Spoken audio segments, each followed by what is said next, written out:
Hello friends, നമുക്ക് നല്ല നാടൻ രീതിയിൽ ബീഫ് റോസ്റ്റ് അഥവാ ബീഫ് വരട്ടിയത് ഉണ്ടാക്കിയാലോ? എന്ത് രുചിയാണെന്നറിയാവോ? നല്ല ടേസ്റ്റാണ്, അടിപൊളിയാണ്.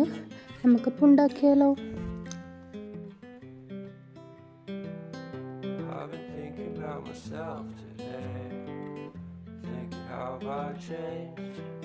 കണ്ടില്ലേ, നല്ല രുചിയാണ് കേട്ടോ. നല്ല നാടൻ സ്റ്റൈലിലാണ് ഉണ്ടാക്കിയിട്ടുള്ളത്.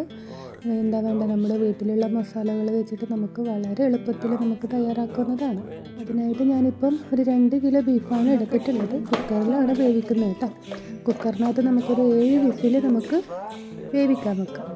നന്നായിട്ട് കഴുകിയെടുത്തതാണ്. അതിനുശേഷം നമുക്കൊരു ചീനച്ചട്ടി എടുക്കാം. അതിനകത്തേക്ക് കുറച്ച് ഓയിൽ, ആവശ്യത്തിന് ഓയിൽ എടുത്താൽ മതി. അത് ഒഴിച്ച് കൊടുക്കാം. ശേഷം നമുക്ക് കുറച്ച് പെരുംജീരകം, ഒരു ഏലക്ക, കറുവപ്പട്ട ഒരെണ്ണം, അതുപോലെ ബേ ലീഫ്, ഇത്രയും നമുക്ക് ഇട്ട് കൊടുക്കാം. നന്നായിട്ട് ചൂടായി പൊട്ടി വരുമ്പോൾ നമ്മൾ കടുകൊക്കെ പൊട്ടണില്ലേ, അതുപോലെ അത് പൊട്ടി വരുമ്പോൾ നമുക്കിവിടെ അരിഞ്ഞു വെച്ചിരിക്കുന്ന സവാള, ഞാനൊരു 6 സവാള എടുത്തിട്ടുണ്ട്. ചെറുതാണ് കേട്ടോ. നിങ്ങൾക്ക് ആവശ്യത്തിനനുസരിച്ചിട്ട് നിങ്ങൾക്ക് എടുക്കാം.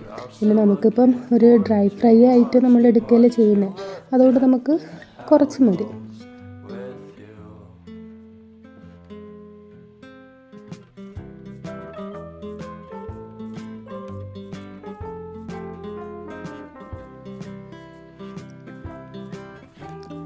പിന്നെ ആവശ്യത്തിന് പച്ചമുളക് കൂടി ഇട്ട് കൊടുക്കുന്നുണ്ട്. ഞാനും ഒരു 5 പച്ചമുളക് എടുത്തിട്ടുണ്ട്. നിങ്ങൾക്ക് അതിന് എരിവിനനുസരിച്ചിട്ട് ഇട്ട് കൊടുക്കാം. ഇതിപ്പോൾ എരിവ് കുറഞ്ഞ മുളകാണ് കേട്ടോ. അപ്പോൾ നമ്മുടെ ബീഫ് നന്നായി വെന്ത് വന്നിട്ടുണ്ട്.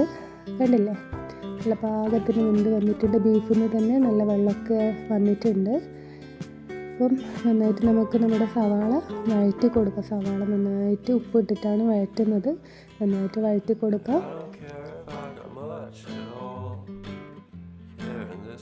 പിന്നെ നമ്മൾ ഇഞ്ചി വെളുത്തുള്ളി ചതച്ചത് ഇട്ട് കൊടുത്തിട്ടുണ്ട്. അതും അങ്ങനെ തന്നെയാണ്, ആവശ്യത്തിന് ഇട്ട് കൊടുത്താൽ മതി. നന്നായിട്ട് വഴറ്റുക. ഒരു 3 തക്കാളി ഞാൻ എടുത്തിട്ടുണ്ട്. 3 തക്കാളി ഞാൻ ഇട്ട് കൊടുക്കുകയാണ്. ചെറിയ തക്കാളിയാണ് കേട്ടോ.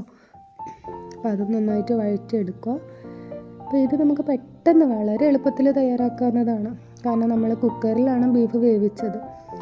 പിന്നെ അടുത്തത് നമുക്ക് കുറച്ച് മഞ്ഞൾപ്പൊടി, ഞാനിപ്പോൾ 1 സ്പൂൺ മഞ്ഞൾപ്പൊടിയാണ് എടുത്തിട്ടുള്ളത്. അത് ഇട്ട് കൊടുക്കുന്നുണ്ട്. അതുപോലെ തന്നെ മല്ലിപ്പൊടി 1 സ്പൂണാണ്. മുളക് പൊടി 2 സ്പൂൺ ഇട്ട് കൊടുക്കുന്നുണ്ട് കേട്ടോ. എരിവിനനുസരിച്ചിട്ട് ഇട്ട് കൊടുത്താൽ മതി. ഇതിപ്പം അധികം എരിവില്ലാത്ത മുളക് പൊടിയാണ് എടുത്തിട്ടുള്ളത്. അപ്പോൾ എരിവിനനുസരിച്ചിട്ട് ഇട്ട് കൊടുക്കാം.